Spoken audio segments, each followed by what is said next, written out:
चूड़ी जो कबहू न छूटे,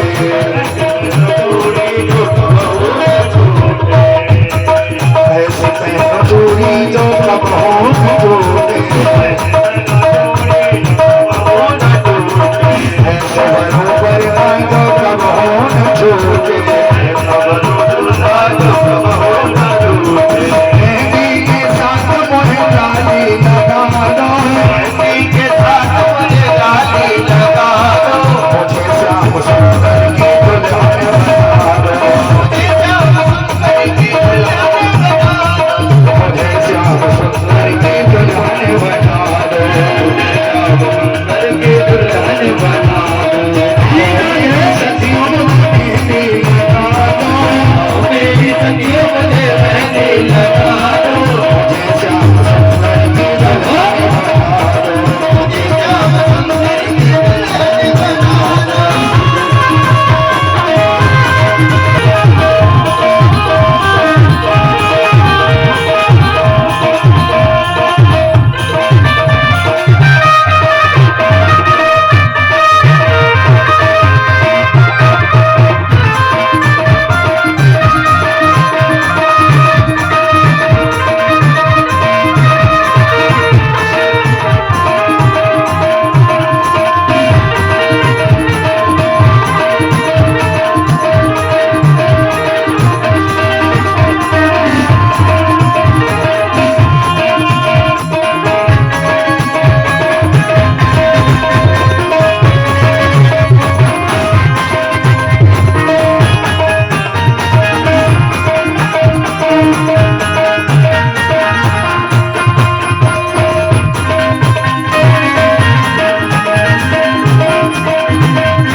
पूजन कर चुके हो वो बैठते हैं,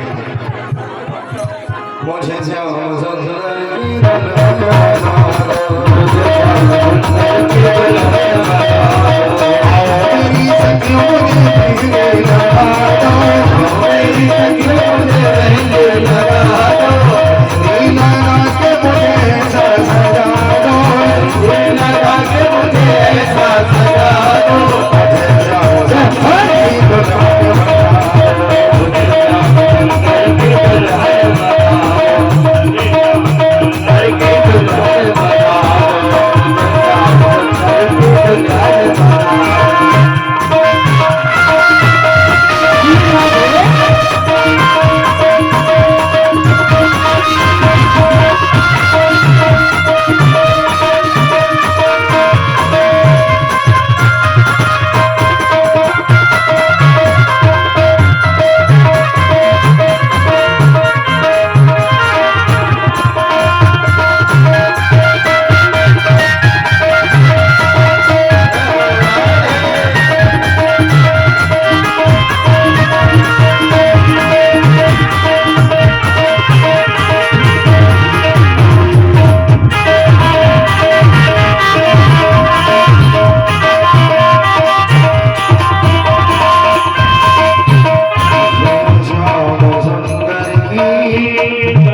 जल्दी जल्दी बैठते रहिए, करते रहिए। भगवान का प्रथम विवाह जी के साथ में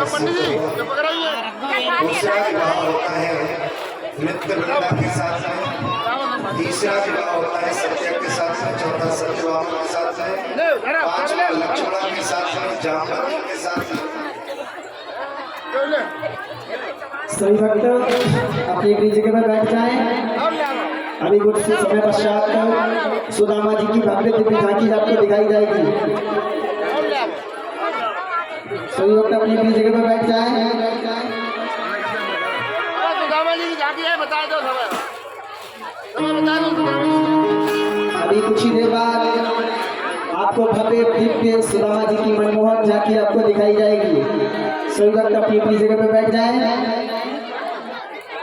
एक मोहम्मद सुनामी का राजा था जिसको नरकासुर ने, जो पृथ्वी का बेटा था, धरती पुत्र था, तो उस नरकासुर नाम के राजा ने 20,000 कन्याओं के साथ में एक साथ विवाह करने की व्यवस्था की थी, जो संख्या 16,100 पहुंची।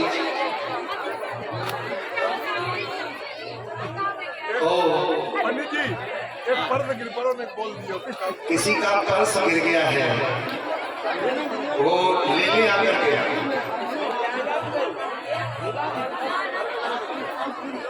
किसी का पर्स गिर गया है, मिले तो सामने पहुंचाएं, व्यासपीठ पर पहुंचा दें, क्योंकि ऐसे भी वक्त आप अगर इस प्रकार की बात करेंगे तो कथा में आने के बाद अगर ईमानदारी नहीं दिखेंगे तो क्या दिखेंगे। इसलिए जिस किसी को भी मिले, ये रहा, जिसका भी हो वो आके व्यासपीठ से ले ले। जिस किसी का भी पर्स है वो आके व्यासपीठ से ले ले। लेने वाला कोई नहीं, भूलने वाला भूल जाता है। बोले भागवत भगवान की जय। कन्याओं की संख्या जिसको 20,000 से विवाह करना था पहुंची 16,100। नारद जी के द्वारा पता चला,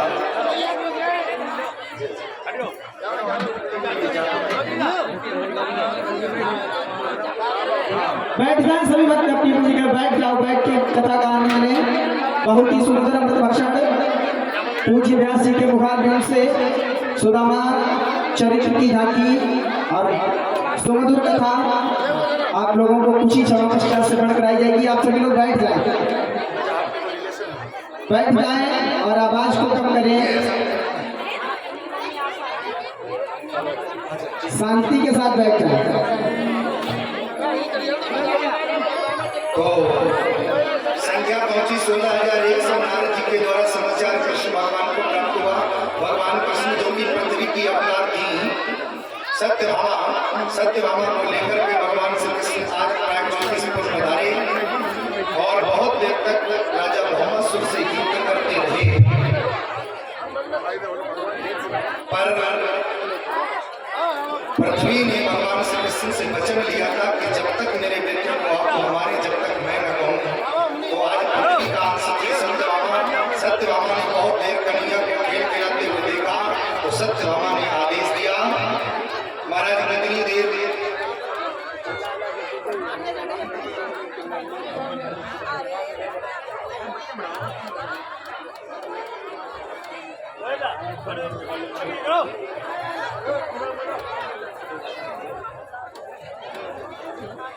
सत्यभामा ने आदेश दिए। भगवान श्री कृष्ण से कहा, महाराज अब इसको कब तक आप खेल खिलाते रहेंगे, मारते क्यों नहीं। भगवान ने कहा, हम तुम्हारे आदेश के ही कारण देर कर रहे थे, अब तुमने कह दिया तो हम जरूर जो है अब इसको उद्धार किए देते हैं। भगवान कृष्ण ने तुरंत उसका उद्धार कर दिया। 16,100 कन्याओं को आजाद बंधन से करा करके उन कन्याओं ने कहा, महाराज पिता भी स्वीकार करेगा नहीं, वर्ण भी पत्नी रूप में करेगा नहीं कोई, इसलिए आप लोग जाकर के अपनी जान दे देंगे। भगवान कृष्ण ने कहा, जान कोई मत दो, जिसका कोई नहीं होता उसका मैं हूँ। वहीं भगवान श्री कृष्ण ने 16,100 कन्याओं के साथ पाणी ग्रहण संस्कार किया। तो भगवान की पत्नियां कितनी? 16,100 और 8 पटरानियां। इन्हें 16,108 में हर पत्नी से 10-10 बेटा और एक बिटिया भाई 1,77,000 के करीब भगवान का अपना निजी व्यक्तिगत परिवार हुआ। एक दिन नारद जी ने मन में विचार किया, जिसके एक पत्नी हो, नाक में दम रहती है और जिसके 16,108 को कैसे गृहस्थी पाल रहा है, चलो चल करके परीक्षा करें। सो नारद जी परीक्षा करने के लिए आए। तो हर घर में भगवान अमित रूप प्रकट रहते काला, हर घर में भगवान अनेक जगह अनेक प्रकार के काम करते हुए नारद जी को नजर आए। भगवान के चरणों पर गए, बोले ऐसा कोई जो सबका पालन करे वो कोई मनुष्य नहीं, वो भगवान ही हो सकता है। बोलिए कृष्ण चंद्र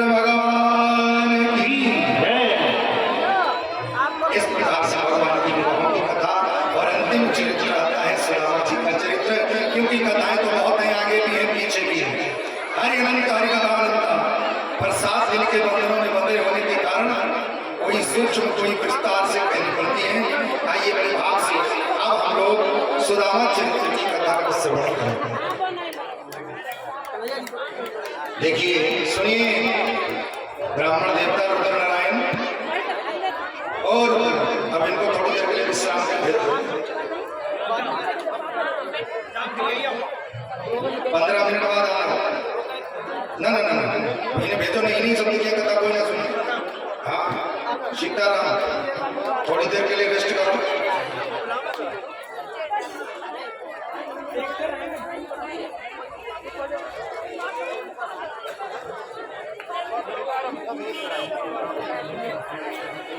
जो भैया देखा मैच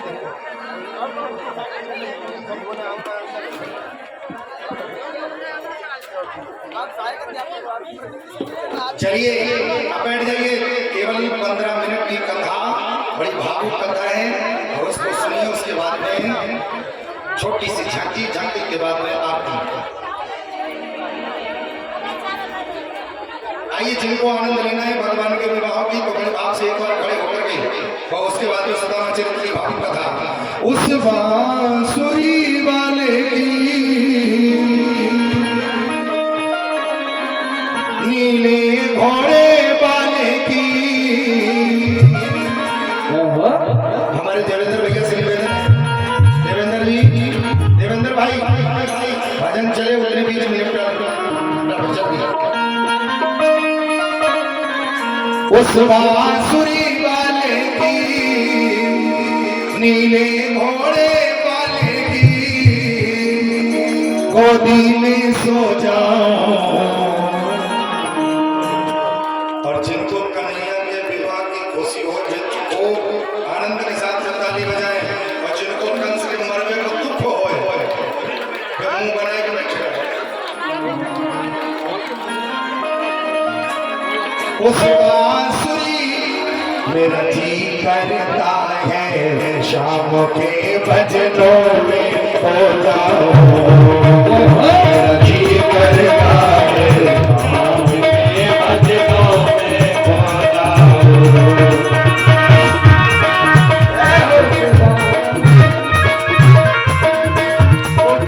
बांसुरी वाले की नीले घोड़े वाले की गोदी में सो जाओ।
उस बांसुरी वाले की बांसुरी वाले की नीले घोड़े वाले की नीले घोड़े वाले की गोदी में सो जाओ। गोदी में सो जाओ। मेरा जी करता है शाम के भजनों मेरा जी करता है शाम के भजनों में खो जाओ।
मस्तानी मतलब की मस्तानी मतलब यहाँ नित नित नई कहानी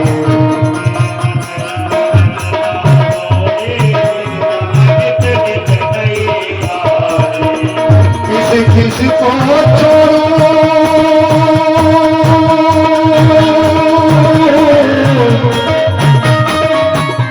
और हमारे वीरेंद्र भैया के द्वारा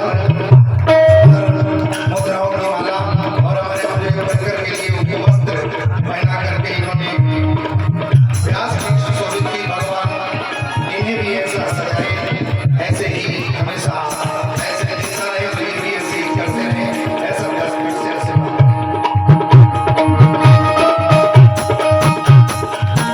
किसी किसी को छोड़ो किसी को छोड़ो बाबा किसी किसी को अपना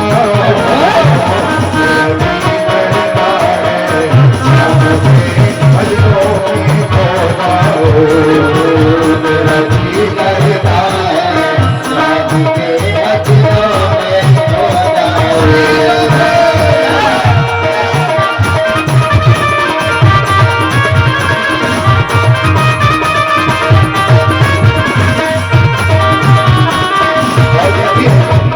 जो कलश वाली कन्याएं हैं महिलाएं हैं वो आज एक एक करके आई हैं भजन भी ये चलता रहे और एक एक करके आती है मेरा जी करता है शाम के भजनों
कथा के अंतिम चरित्र को हम लोग श्रवण करेंगे जिसका नाम सुदामा चरित्र। ये वाले बढ़ाओ अंदर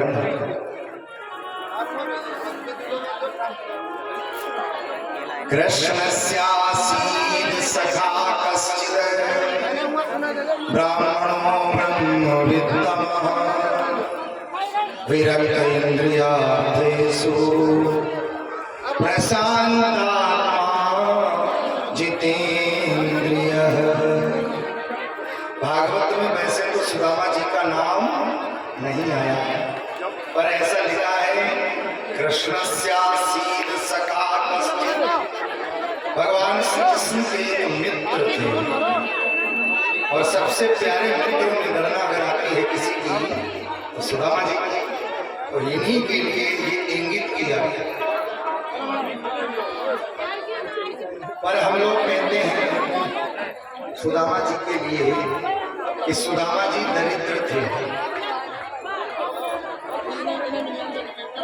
पर भागवत में दरिद्र किसको कहते हैं ये समझ लीजिए। भागवत की दृष्टि से दरिद्र प्रश्न हुआ गोवा दरिद्रो दरिद्र कौन तो उत्तर मिला कि विशाल तृष्णा माने होती है इच्छा। दरिद्र वो नहीं जिसके पास पैसा न हो, दरिद्र वो जिसकी इच्छाएं शांत नहीं। एक इच्छा पूरी हो गई, जब एक हुआ तो 10 होते, 10 हुए तो 100 की इच्छा। और ऐसा करते करते राजाओं जैसा वैभव हो गया। और फिर भी पूछा गया कि अब तो सुखी, बोले नहीं नहीं, सुखी तो हम तब थे जब एक पे थे। बोला भैया थोड़ा सीख, थोड़ा सीख।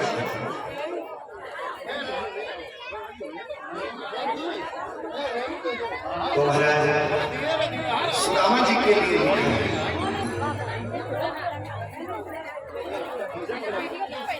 कृष्णस्यासीद सखा कश्चित् ब्राह्मणो ब्रह्मविद्वान्। कैसा था ब्राह्मण सुदामा नाम का? बोले ब्राह्मणों ब्रह्मविद्वान्। ऐसा ब्राह्मण जो केवल रुपए पैसे को अपना धन नहीं समझता, किसको धन समझता है? बोले पायो जी मैंने राम रतन धन पायो, पायो जी मैंने राम रतन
जो अपने धन को राम नाम रूपी धन समझता है, ये धन ऐसा धन है जो कोई चुरा नहीं सकता, और जितना आप खर्च करो उतना ही पड़ता है।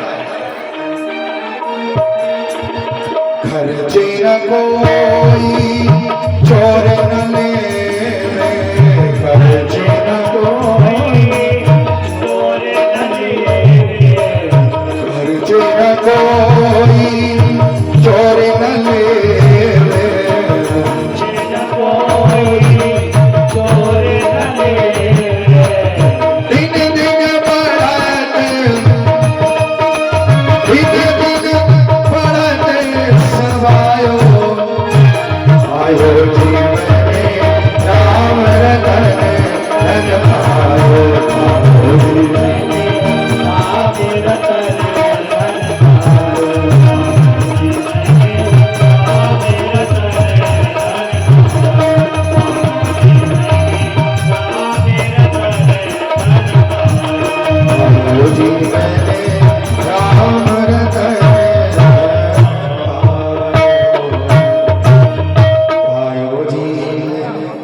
कैसा ब्राह्मण है?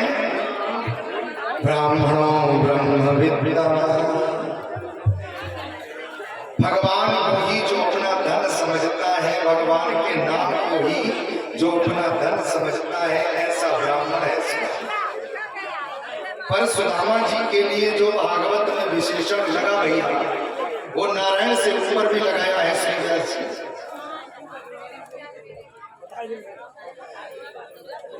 विरक्त इंद्रियार्थेषु,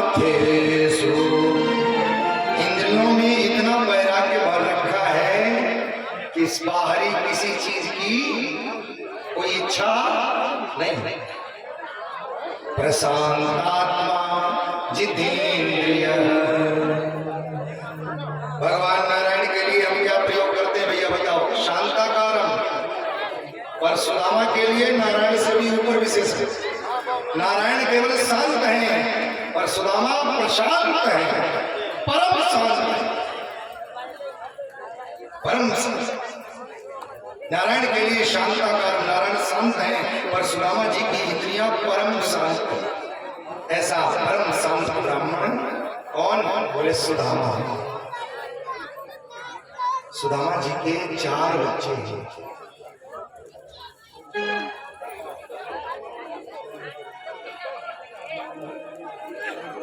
कैमरा वाले भैया, ओ भाई साहब, थोड़ा बैठ जाओ भैया, जल्दी से खींचो।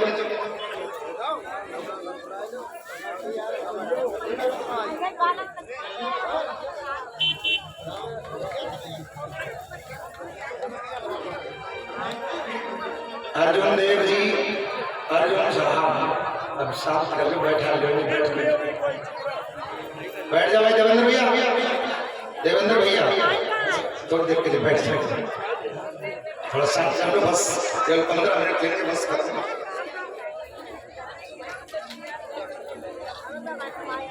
सुदामा जी के 4 बच्चे हैं और कथा ये कहती है,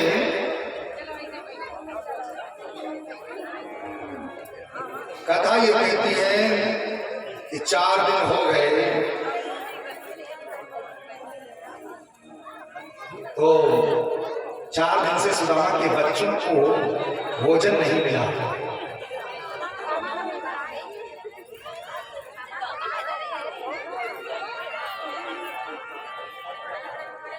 अब भैया आरती कराने का चकचक बंद न हो तो कराओ आरती, छोड़ो।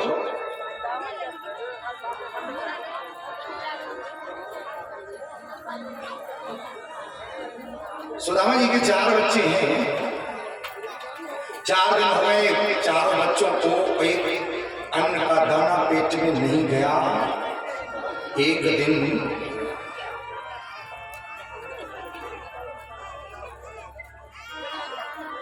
सुशीला के 4 बच्चे जो थे वो अन्न से व्याकुल होकर के पेट की भूख से तड़पते हुए, खेलते हुए अपने घर आ गए और सुशीला से कहा, माँ अब मुझे भोजन दो। माता भोजन दो। 4 दिन से भूखे बच्चे, पर घर में एक कण भी अन्न का नहीं है तो भोजन कहां से देते। ऐसा भाव देने के बाद में माँ ने कहा, थोड़ी देर और खेल आओ, थोड़ी देर और खेल आओ तो मैं कुछ व्यवस्था करती हूँ। बच्चों ने कहा, माँ बच्चे सब जितनी संध्या का समय हो गया सब खेल खेल करके अपने घर चले गए, अब मुझे भोजन के अलावा कुछ सूझ नहीं रहा है, खेलने में मन नहीं लगा। बच्चों ने जब ऐसा कहा तो माता ने कहा, मैं तुम्हें भोजन देती हूँ पर थोड़ी देर के लिए सो जाओ। और माता का भाव ये है, बच्चे जब सो जाएंगे तो एक रात और कट जाएगी, कल होगा देखा जाएगा।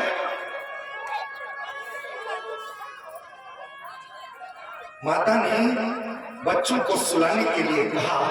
अब बच्चे तो बच्चों ने मन में विचार किया, माँ ने कहा है कि सो जाओ, तो हो सकता है माँ सो जाने के बाद भोजन दे।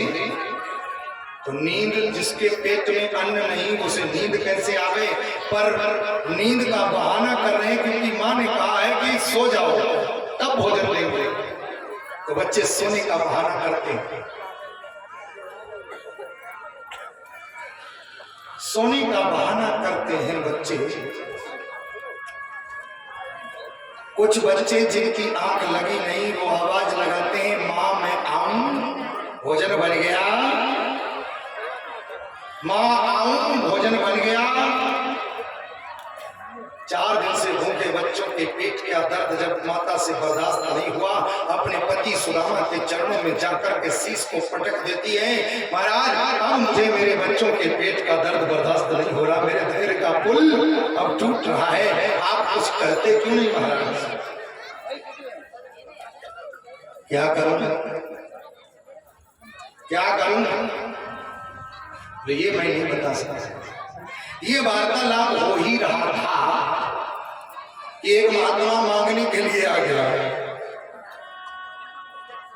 कभी कभी परीक्षा में भी परीक्षा और तगड़ी हो जाती है। खुद के खाने के लिए नहीं, पर दरवाजे पर महात्मा भूखा आ गया। और हर प्राणी दुनिया का क्या मांगता है? साईं इतना दीजिए जाने कुटुंब समाए, मैं भी भूखा ना रहूं, मेरे दरवाजे से साधु न भूखा। और जब मेरे लिए ही नहीं है तो मैं साधु को कहां से तृप्त करूं? रुक, आज जो है सुशीला ने कहा, महात्मा जी आप गलत समय पर आ गए, आप गलत समय। एक बात और बताते बढ़िया, जिसके भाग्य में जो वस्तु नहीं है उसे मिल नहीं पाता। जैसे एक आदमी था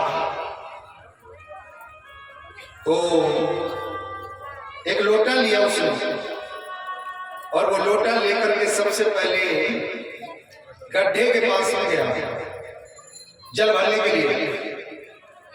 तो गड्ढे में जैसे ही वो लोटा जल भरने लगा तो उस आदमी ने पूछा कि ये बताओ तुमसे भी बड़ा कोई है? बोले हाँ। कौन? बोले हमसे बड़ा कुआं है। तो उस आदमी ने कहा कि तो जब तुमसे बड़ा कुआं है तो तुमसे जल क्यों नहीं? तो बड़े से ही लेंगे जाके। तो कुआं के पास गया, कुआं में जैसे ही जल भरने लगा तो कुआं से भी वही बात पूछी कि भाई तुमसे भी बड़ा कोई? हाँ। कौन? बोले तालाब। तो तुमसे क्यों लें? तो तालाब से ही भरेंगे। लिए क्या है? लोटा। लोटा लिए है। गड्ढे से पूछा, तालाब से, कुएं से पूछा, अब तालाब के पास में जा रहा है। तालाब से भी वही प्रश्न किया कि महाराज तुमसे भी बड़ा कोई? बोले हाँ। तुमसे बड़ा कौन? बोले हमसे बड़ी नदी। तो साहब तुमसे हम क्यों लें? तो फिर नदी से ही लेंगे। नदी के पास में गया वो व्यक्ति, पर नदी के पास में पहुंच करके नदी से भी वही क्वेश्चन कर दिया कि तुमसे भी बड़ा कोई? नदी ने कहा हमसे भी बड़ा कोई है। तुमसे बड़ा कौन? ये समुद्र।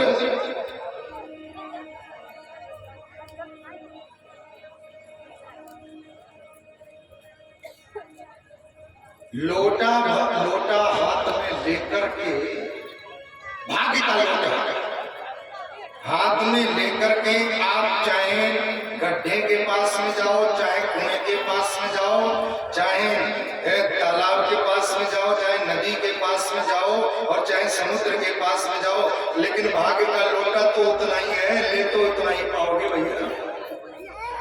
लाओ ये तो लोटे ही भर। भाग्य में नहीं है, नहीं मिलेगा भैया।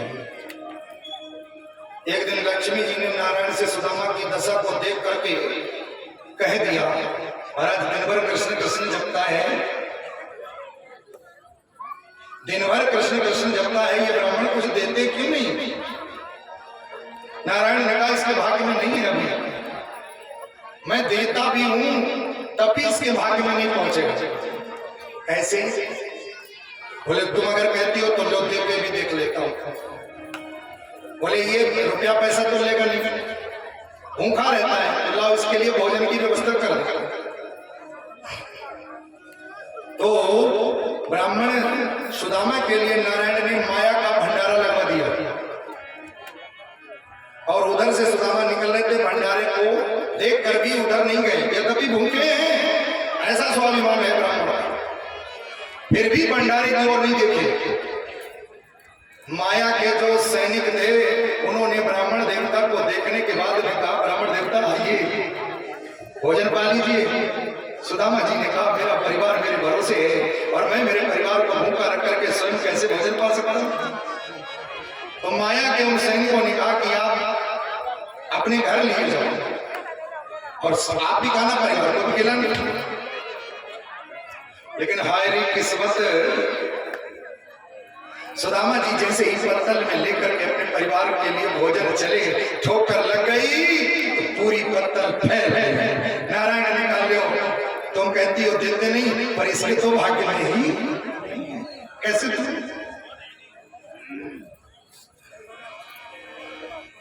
इधर भी ये कृष्ण ही आप परीक्षा ले रहे हैं।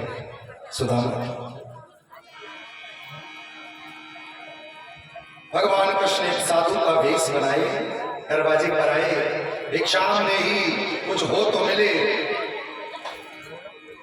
कन्हैया ने जैसे ही आवाज लगाई, आज सुशीला ने कहा देव आप गलत समय पर आ गए, हमारे ही खाने को नहीं है, मैं तुम्हें कहां से दूं। तो क्या देवी तुम्हारे घर में तुलसी का भी पत्ता नहीं है? मैं तुलसी के पत्ते से ही तृप्त हो जाऊंगा, तो मुझे तुलसी का पत्ता हिला के दे दो। जैसे ही तुलसी का पत्ता तोड़ने गई तुलसी के वृक्ष से, किस्मत ने वहां भी साथ छोड़ दिया। तुलसी का वृक्ष उसी समय सूख गया। सूखे वृक्ष को देख करके सुशीला ने आकर के ब्राह्मण उस साधु के हाथ जोड़ लिए, महाराज मैं भी आपको सूखा पत्ता नहीं खिलाऊंगा, हरा होता तो दे दो। ब्राह्मण देवता ने कहा जब तुम्हारे घर में इतना नहीं है तो तुम अपने पति को भेज क्यों नहीं देते? कहां भेजूं? बोले तुम्हारे पति ने कभी बताया नहीं? बोले नहीं, ये कृष्ण ही कह रहे हैं। बोले तुम्हारे पति ने कभी बताया नहीं? बोले नहीं। बोले कुछ नहीं मालूम? बोले कुछ नहीं। अरे उनके मित्र द्वारिकाधीश हैं, अगर एक बार भी चले गए तो पूरे जीवन का भर का भंडार भर देंगे। जाओ मैं तुमसे कहता हूं, उनसे कहो जाकर के वो द्वारिका के लिए जाएंगे। और इतना कहकर के साधु रूपी कृष्ण अंतर्ध्यान हो गए। साधु रूपी कृष्ण चले।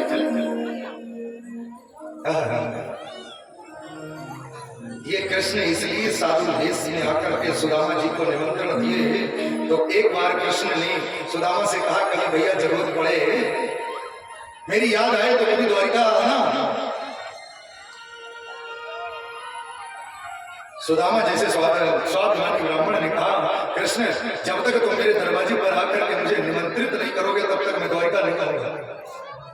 आज वही कृष्ण स्वाभिमानी ब्राह्मण को सुशीला के माध्यम से आज आमंत्रित कर रहा है। दो लोग ऐसे हुए हैं महाभारत की कथा में। एक तो विदुर ऐसे हुए हैं जो विदुर मैत्रेय मुनि से मिले जाकर के, और मैत्रेय मुनि ने कहा महाराज भगवान कृष्ण का संदेश मैं तुम्हें दे रहा हूं। विदुर ने मन में विचार किया मरते मरते लोग कृष्ण को याद करके मरते हैं, पर कृष्ण जब इस दुनिया से गए तो इस विदुर को याद करके गए। मेरे लिए संदेशा छोड़ करके मेरी विधि याद करके गए। और दूसरा पात्र है कि सुदामा। आज सुदामा जी जो थे भगवान से उसी समय कहा कि जब तक तुम मुझे बुलाने के लिए नहीं आओगे, आमंत्रित नहीं करोगे, मैं यहाँ द्वारिका नहीं आऊंगा। आज वही साधु वेश में सुशीला के द्वारा कहने से आज सुशीला आज सुदामा जी से बोली आपने कभी बताया नहीं, एक महात्मा के द्वारा मुझे पता चला कि आपके मतलब द्वारिकाधीश से चले जाओ कुछ मिल जाएगा, बच्चे भूखे। हाँ सुदामा जी की आग लग गई। क्या कह रही हो देवी? कुछ मिल जाएगा? देवी पहली बात तो यह है कि बचपन की मित्रता का कोई महत्व नहीं होता, और दूसरी बात यह है कि इतने दिन के बाद में तुम कहती हो चली जाओ तो जाता हूं, तो अपनी गरीबी को रोने के लिए जाऊं? मैं गरीब हूं, मुझे कुछ दे दे। और तीसरी बात यह है कि अगर चला भी जाता हूं तो कई जगह ऐसी होती हैं जहां खाली हाथ नहीं जाएगा।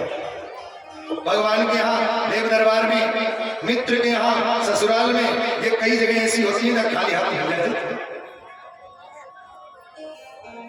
तो देवी मैं तो जाने वाला नहीं, मांगने के लिए नहीं जाऊंगा। देवी ने कहा मैं कब कहती हूँ आप मांगने के लिए ही जाऊंगा, मैं तो ये कहती हूँ जैसा भी वो आप दर्शन करने के लिए ही चले जाओ।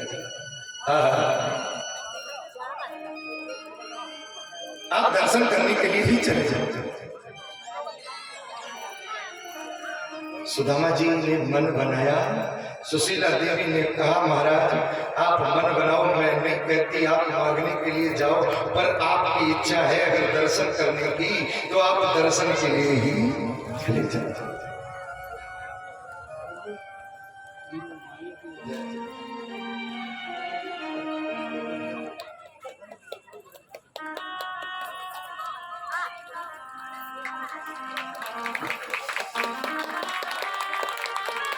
हमारे अंशु भैया बड़े भाव से इस व्यासपीठ को हरा भरा किए।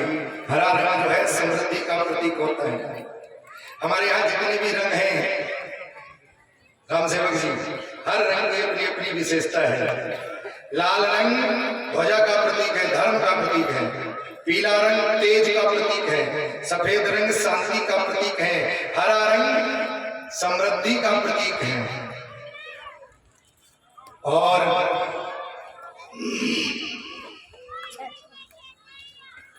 भगवा रंग जो है त्याग का, बलिदान का प्रतीक है। सबके अलग अलग, हमारे हिंदू धर्म में हर रंग की अलग अलग जगह अपनी विशेषता है। ऐसे हमारे अंशु भैया ने बड़े भाव से उपवस्त्र पहना करके व्यासपीठ सुशोभित की। भगवान मंगल करें बड़े भाव से। बोले भागवत भगवान जय। सुदामा जी ने कहा नहीं, मैं ऐसे नहीं जाने वाला, मैं खाली हाथ अपने मित्र के हाथ नहीं। मेरा दर्शन का तो मन हो आया, अगर तुमने याद दिलाया है तो दर्शन का तो मन है, पर खाली हाथ नहीं जाना। सुशीला ने कहा मैं कब कहती हूँ कि आप खाली हाथ जाओ, मैं कब कहती हूँ आप जाने का मन बनाओ, मैं कुछ न कुछ ले जाने की व्यवस्था करती हूँ। और मैंने एक दिन और कहा था सुदामा जी की गरीबी तब तक दूर नहीं हुई जब तक 3 मुट्ठी चनों के बदले 3 मुट्ठी चावल सुदामा जी ने वापस नहीं किए। तब तक गरीबी दूर नहीं हुई। 3 मुट्ठी चनों के बदले 3 मुट्ठी चावल नहीं दिए, तब तक सुदामा की गरीबी दूर नहीं हुई। आज 3 मुट्ठी चावल लेकर के सुशीला 3 घरों से मांग करके टूटे हुए चावल लेकर के आई। और ये चावल, टूटे हुए चावल कभी पूजा में नहीं चढ़ाने चाहिए। और ये चावल 3 मुट्ठी इसलिए भेज रही है, टूटे हुए क्यों भेज रही है? इसलिए भेज रही है कि ये अपने मुंह से अपनी घर की हकीकत नहीं कहेंगे, तो मैं चावलों के माध्यम से ही कृष्ण को इशारा कर रही हूं कि मेरे घर की स्थिति ये है।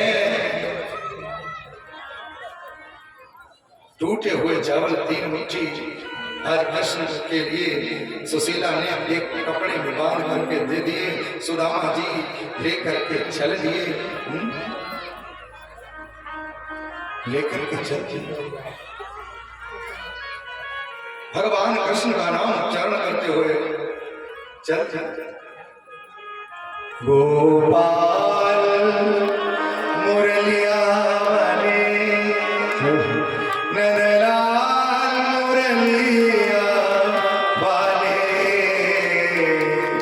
श्री राधा जीवन नीलमणि गोपाल मुरलिया श्री राधा जीवन नीलमणि गोपाल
वाले गोपाल मुरलिया वाले। चपलो सभी लोग उस समय चलते चलते, क्योंकि भागवत की कथा का अंतिम श्लोक है नाम संकीर्तनम यस्य सर्व पाप प्रणाशनम। राजा बलि ने भगवान वामन को जब यज्ञ में पधारा देखा तो उनसे केवल अंत में एक ही प्रश्न किया कि जाने अनजाने में यज्ञ में कितने भी पाप लग जाते हैं, लकड़ी में कीट पतंगे जल जाते हैं यज्ञ में, तो उन पापों का शोधन महाराज कैसे हो। भगवान कृष्ण भगवान वामन ने कहा नाम संकीर्तन से ही उन पापों को काटा जा सकता।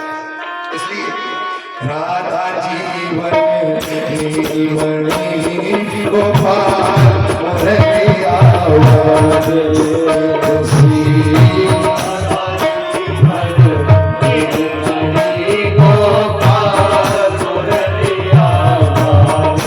गोपाल मुरलिया वाले, नंदलाल मुरलिया वाले, गोपाल मुरलिया वाले, नंदलाल मुरलिया वाले।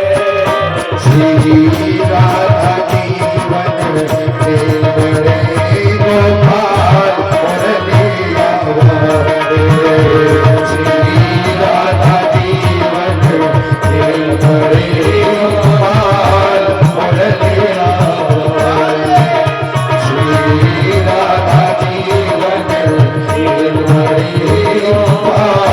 मुरलिया वाले।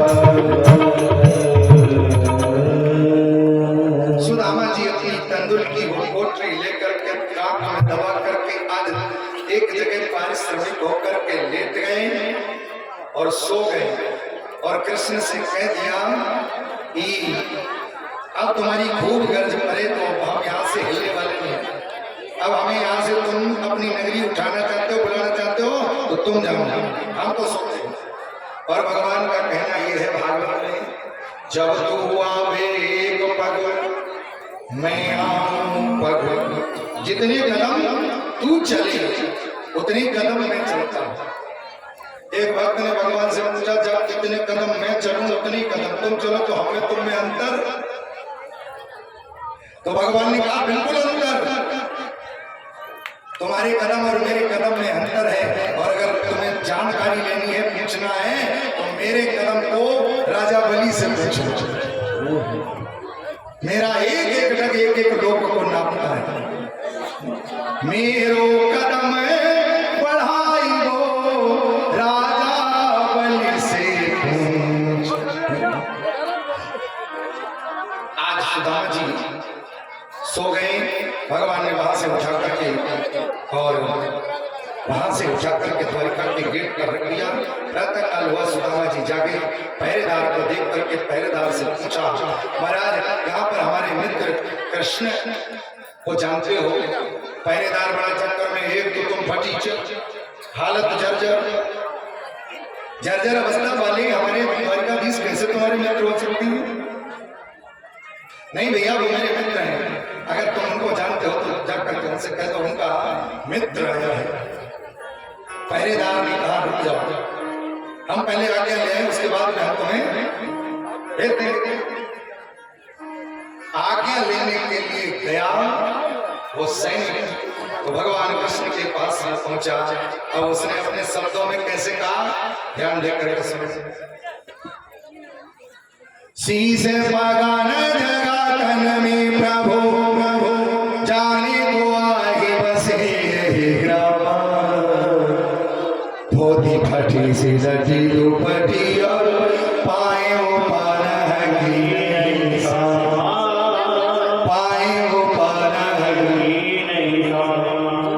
द्वार खड़ो दूधी दुर्बल देखी रहो जगी सो वसुधा।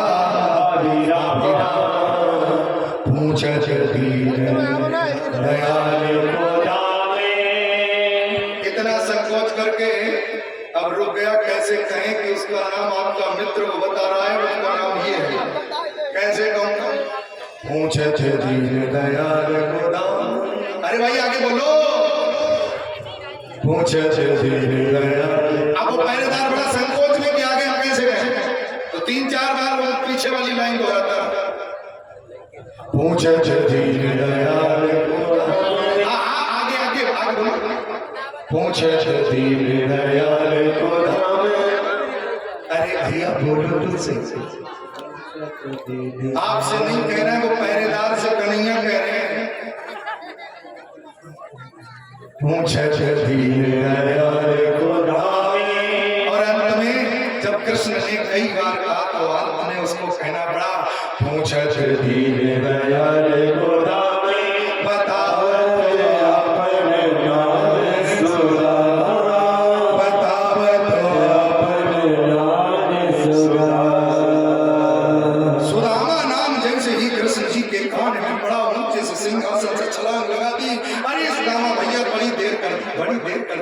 भाग खड़े हुए सभा के जितने भी सभासद थे वो सब विचार करें, ब्रह्मा शंकर इस सभा में आए पर इतनी बेचैनी उनके लिए नहीं, आज उनसे भी ऊपर कौन आ गया है जो ये छलांग लगा दी।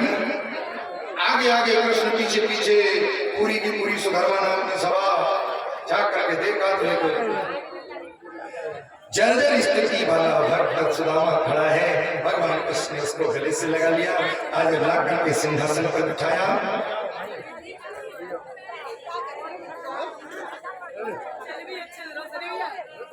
अरे पार वालों कन्हैया से कह दो कि घर में सुदामा गरीब आ गया। हरे पार पारो कन्हैया से कह दो, हरे पार पारो कन्हैया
सुनते ही चावल फेंकी, चावल मत फेंके, चावल धोके नहीं जाते।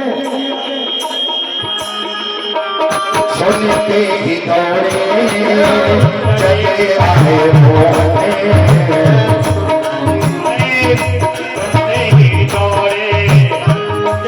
आए लगाया सुदामा सुदामा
सुदामा के चरण धोए, अंतःपुर में लेकर के गए। जिस बेड पर, जिस बिस्तर पर स्वयं लेटते थे, उसी बिस्तर पर सुदामा को लिटाए, चरण सेवा किए।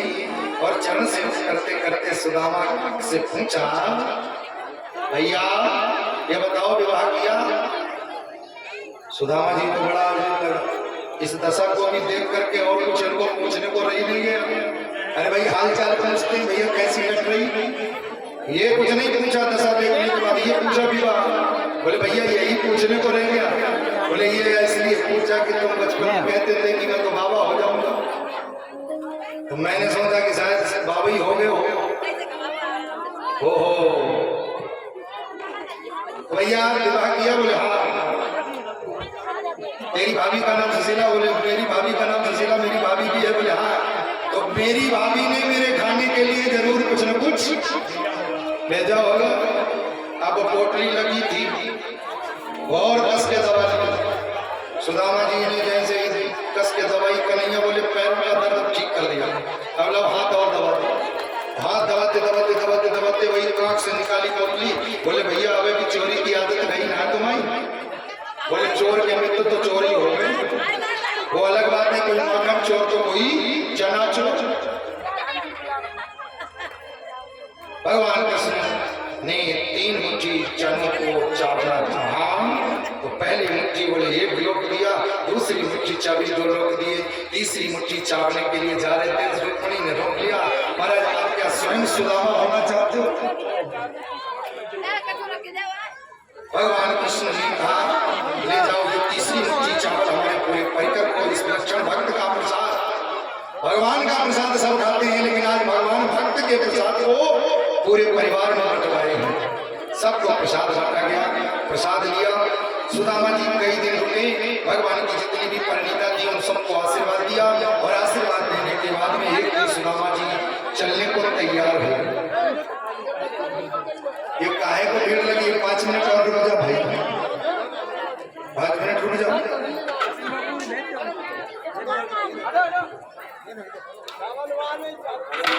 तो सुदामा जी से भगवान की भेंट वार्ता हुई।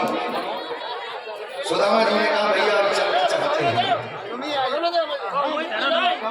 जब ऐसा कहा तो सुदामा जी चलने को तैयार रहे। भगवान कृष्ण ने कहा अगर मेरी भाभी है तो भाभी ने कुछ कहलवाया? बोले हाँ। चलते चलते एक बात कही थी सुशीला ने, क्या? बोले बताओ। बोले भाभी ने यही कहा, तेरी भाभी ने कुछ कहलवाया?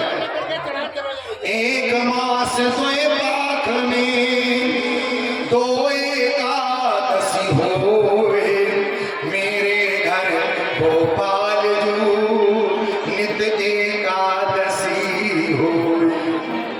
भगवान कृष्ण ने जैसे ही सुना विश्वकर्मा को बुलाया। बोले जाओ जैसे ये द्वारिकापुरी बनाई वैसे सुदामापुरी का निर्माण करो। और सुदामा जी को उत्तर दे दिया, जाओ भाभी से कह देना होनी थी सो हो गई, अब ऐसी ना होए, भाभी तेरे भवन में नित द्वादशी हो, नित द्वादशी हो। भगवान ने आज सुदामापुरी का निर्माण करा दिया। और चलते चलते सुदामा जी की जो गरीबी की रेखा जो मस्तक पर थी, वो चलते चलते ऐसे तिलक दिया, वो रेखा को ही मिटा दिया। बोलिए भक्त वत्सल भगवान की जय। लौट करके सुदामा जी आए। जिस जगह सुदामा जी की झोपड़ी थी, झोपड़ी जब नहीं देखी तो सुदामा जी लौटने लगे। सुशीला ने आकर के कहा देव कहाँ जा रहे हो? बोले ये हमारा नगर नहीं है, ये किसी और का नगर है। बोले ये तुम कैसे कह सकते हो? बोले ये तो हम तो इस जगह पर झोपड़ी डाले थे। बोले कृष्ण की कृपा से ये सब मिल गया है।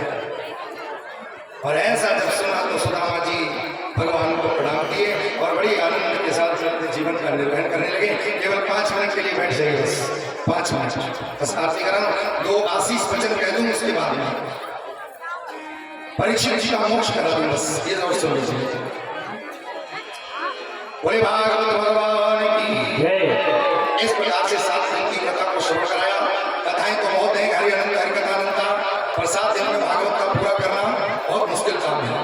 पर फिर भी जैसी समय की अवधि लगी वैसी व्यवस्था की।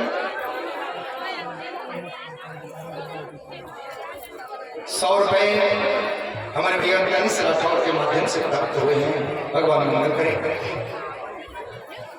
तो आज राजा परीक्षित को डसने के लिए वो तक्षक जीवित हो गया। श्राप बंदी पूरी होने वाली है। तक्षक जीवित होकर के चला। बीच में कश्यप नाम के महात्मा मिल गए। दोनों का संवाद हुआ। तक्षक ने कहा मैं परीक्षित को मारूंगा, डसूंगा। कश्यप ने कहा मैं बचाऊंगा। तो बोले वहां मारना बचाना बात की बात है, पहले यही निर्णय करना। ठीक है। तक्षक ने कहा मैं इस वृक्ष पर फुसकार लगाऊंगा, अगर तुमने मंत्र शक्ति है तो इस वृक्ष को हरा भरा कर दो। तक्षक ने फुसकार लगाई, वृक्ष सूख गया और कश्यप नाम के महात्मा ने मंत्रोभिषिक्त जल छोड़ा तो वृक्ष हरा भरा हो गया। तक्षक ने कहा ये तो ब्राह्मण है, धोनी को टाल देगा, तो पहले इसका काम करूंगा।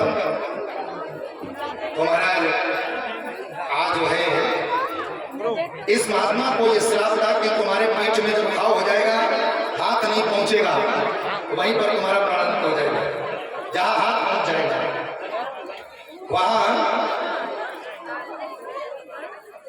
हमारे भैया राकेश जी जो कि इंजीनियर हैं, बड़े भाव से आए हैं और व्यास पीठ को सुशोभित किए। भगवान मंगल करे। ऐसा आज उन महात्मा के श्राप को पूर्ण करने के लिए तक्षक नाम के महात्मा ने उस सर्प ने तक्षक को जीवित जो हुआ उसने बीच पर डंडा बन करके महात्मा को लगी खुजली, तो और कुछ नजर आया नहीं, यही तक्षक बन गया डंडा। तो तक्षक को उठा करके डंडे के रूप में जैसे ही खुजलाया, तक्षक ने घाव कर दिया। घाव जैसे ही हुआ हाथ पहुंचा नहीं, कश्यप नाम के महात्मा का प्राण हो गया। तक्षक ने एक फूल में बुन के कानून बना करके बैठ गया। होनी के आधार पर राजा परीक्षित ने वही पुष्प उठाया, सूंघा और उनके के रूप में तक्षक ने डस लिया। राजा परीक्षित का वहीं पर देह छूट जाता है। आत्मा परमात्मा में भागवत की कथा को सुन करके विलीन हो जाते हैं। बोलिए भागवत भगवान की जय। इस प्रकार से सप्तऋषि ज्ञान यज्ञ के द्वारा राजा परीक्षित की मुक्ति हुई। भागवत एक मुक्ति ग्रंथ है। और एक बार अब मैं आप सभी से ज्यादा कुछ नहीं कहूंगा। आप सभी लोग एक बार अपने लिए बड़ी श्रद्धा से ताली बजा लीजिए।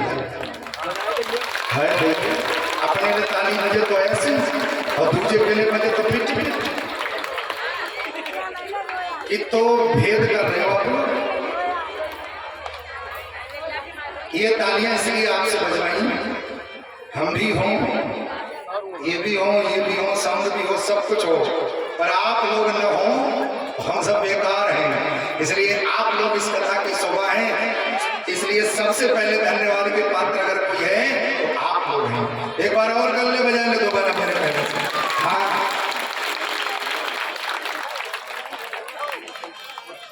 बड़ा ही सुंदर सहयोग बना जो आप सभी ने इतना बड़ा भीड़ का आकार लगा करके अपने कथा के पंडाल को प्यार दिया और मुझे भी प्यार दिया है। मैं केवल जो भी जहां तक आवाज जा रही है, आप सभी से बस यही एक बात कहूंगा। मैंने इन 7 दिनों में जो भी अच्छी बात कही हो, उस अच्छी बात को आप लोग ग्रहण करना और जो भी बुरी बात मेरे मुंह से निकली हो वो मुझे वापस कर दीजिएगा। यद्यपि मैंने आपके हृदय को दुखाने के लिए वो बातें नहीं बोली, केवल इसलिए बोली होगी कि उसमें कुछ सुधार हो जाए। और फिर भी आपको मेरे उन वचनों से आहत हुआ हो तो मैं मेरे वो वचन वापस लेता हूँ। मुझे मेरे वापस कर दीजिए और जो अच्छा लगा हो उसको ग्रहण करिए। हमारे सहयोगियों में हमारे मनोज भैया जिन्होंने आर्गन पर संगत करके बड़ा सुंदर ताली बजा दीजिए। हमारे राजीव भैया तबले संगति कर रहे हैं। हमारे राजन भैया जिन्होंने बड़ा सुंदर पैड के ध्वनि पर मजीरे की ताल लेकर के बड़े भाव से संगीत दिया। हमारे प्रेम शुक्ला जी बड़े भाव से आर्गन बना करके और मुख्य वाणी को संगीत में भक्ति में लेकर के बड़ा सुंदर सजाया हमारे सत्यम, जिन्होंने कोरस के माध्यम से आप तक अपनी मधुर आवाज पहुंचाई, हमारे दीपांशु भैया जिन्होंने भगवान की सेवा में अपने स्वयं को समर्पित करते हुए, हमारे आचार्य जी रुद्र नारायण जी बड़े भाव से वेद मंत्रों के द्वारा बड़ी सुंदर ध्वनि के द्वारा वातावरण शुद्ध किया, और हमारे पाठकर्ता हमारे कपिलध्वज भैया जिन्होंने भागवत का पाठ किया, ऐसे हमारे कपिल भैया, और हमारे शिष्य अग्निकांत जिन्होंने संगति कर करके सबका सहयोग कर करके संगति कर करके अब एक बार भी सबके लिए ताली इकट्ठी बजा दें। अब हम अपने लिखा कहें जब पिट पिट से अच्छा है ना बजवाओ तो ज्यादा बढ़िया।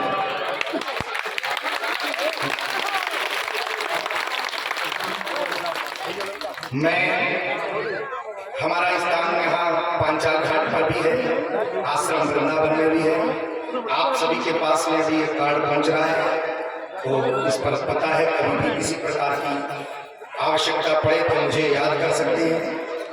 किसी भी प्रकार का समाधान हो आप फोन के माध्यम से, मिलने के माध्यम से, चाहे पांचाल घाट पर मिल सकते हैं, कभी कभी वृंदावन में भी रहता हूँ तो वहाँ भी कभी आए तो फिर पता पूछ लें, वहाँ पर मिल सकते हैं। वो बड़े भाग से भैया ये बात दीजिए सकते हैं, वो भी निकल और निरंतर कथाओं को देखने के लिए हमारे चैनल का नाम है श्री राधे कृष्ण कृपा 108। ये आप चैनल सब्सक्राइब कर लीजिए। हमारी जहाँ भी फरुखाबाद में इधर उधर कथा होती है, निरंतर इसी चैनल के माध्यम से आप तक कथाएं पहुँचती रहेगी भाव से। और क्या कहूँ, यादव परिवार हमारे भोला भैया है, हमारे अर्जुन भैया है, हमारे राम सेवक भैया और भोला भैया, 4-5 लोगों ने गुरु मंत्र लिया है, और जिनको भी मेरे द्वारा गुरु दीक्षा लेनी है, क्योंकि गुरु दीक्षा के बिना आप कोई कार्य करते हैं तो आपका कार्य वो फलदायी नहीं होता है। जब गुरु दीक्षा ले ली जाती है, इधर वाले लोग ले चुके भैया, इधर बांटो केवल, इधर वाले ले चुके हैं, तो गुरु दीक्षा से आपके पुण्य का पूरा फल प्राप्त होता है। इसलिए गुरु दीक्षा जीवन में आप व्यक्ति को जरूर लेनी चाहिए। बोलिए भागवत भगवान की। और आइए, बच्चों को नहीं दें, जो भी दे रहे हैं वो बच्चों को न दें। आइए बड़े भाग से एक सुंदर मस्ती का भजन आनंद के साथ गाते झूमते हुए, फिर आपकी भी एक भजन सभी लोग बड़े भाव से मस्ती में झूमते हुए गाते हुए। अगर एक कथा अच्छी लगी, अच्छा वे लोग हाथ उठाए जिन्हें कथा ही ना अच्छी लगी, तो चार ऐसे वो भी चाहिए। अच्छा जिन्हें अच्छी लगी हो वे उठाए। अच्छा हमें भी कुछ लोगों को अच्छी ना लगी, चलो भैया आगे अच्छी सुनाए। आइए बड़े भाव से अपने को मंत्र मुग्ध करते हुए भगवान के चरणों में, मेरे इस पगले मन को आधार चाहिए, मेरे इस पगले मन को आधार चाहिए, वो काली कमली वाला मेरा यार चाहिए, वो काली कमली वाला मेरा यार चाहिए, वो काली कमली वाला मेरा यार चाहिए, मेरे इस पगले मेरे इस पगले मन को आधार चाहिए, वो काली कमली वाला मेरा यार चाहिए।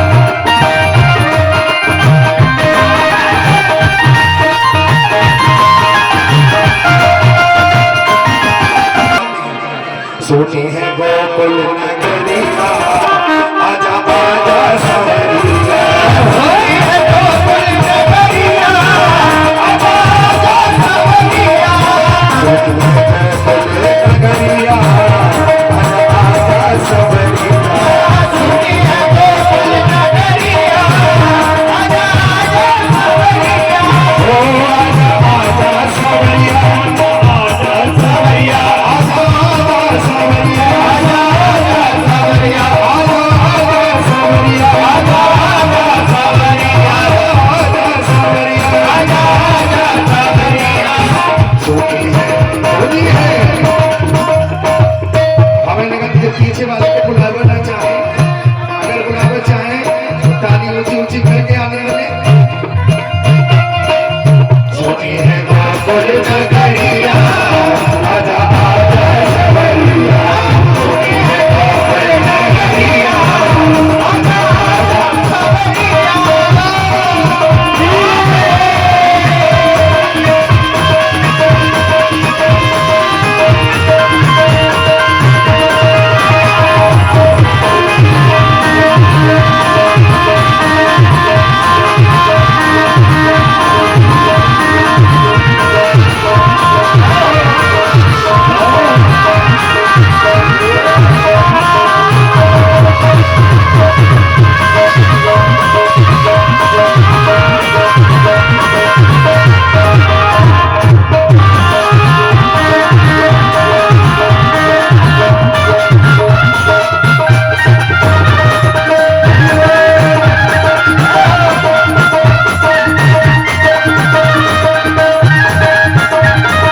रावण के तुम हो राजा रावण के तुम हो राजा रावण के तुम हो राजा रावण के तुम हो राजा रावण के तुम हो राजा रावण के तुम हो राजा भक्तों को तू तरस दिखाना तरस दिखा जा ओ बुलावे गुजरिया आजा आजा सवरिया आगे बढ़ावा बोलिया आजा आजा सवरिया सोनी है गोकुल नगरिया आजा आजा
ऐसी प्रीत लगी मनमोहन ऐसी प्रीत लगी मनमोहन ऐसी प्रीत लगी मनमोहन ऐसी प्रीत लगी मनमोहन तेरे बिन सखी हो गई जोगन तेरे बिन सखी हो गई जोगन तूने नगर नगरिया आजा आजा सवरिया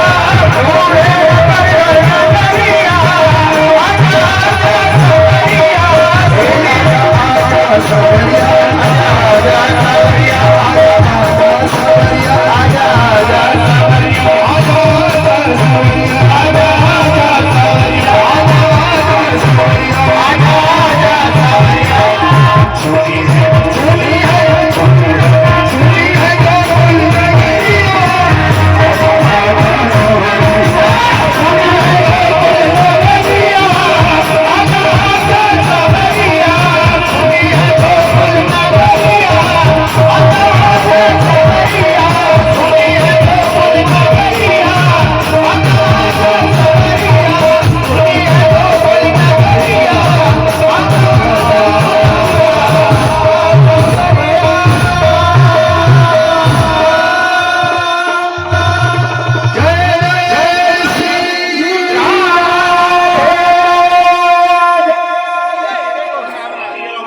आरती नहीं आती है हमें आरती की बात मैं फिर एक बार कर दूं चलिए आरती कराएंगे महाराज राय भैया हाँ आरती करा लो पहले कहा दो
Oh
आप हो सुख जीवन तेरे साथ आप हो तेरे रंग में तेरे रंग में बंदी बंदी आई तेरी आरती आई तेरी आरती आई तेरी आरती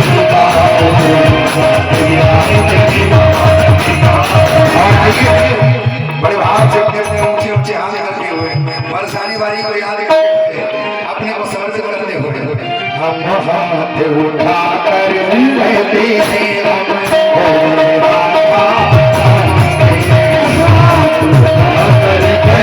हैं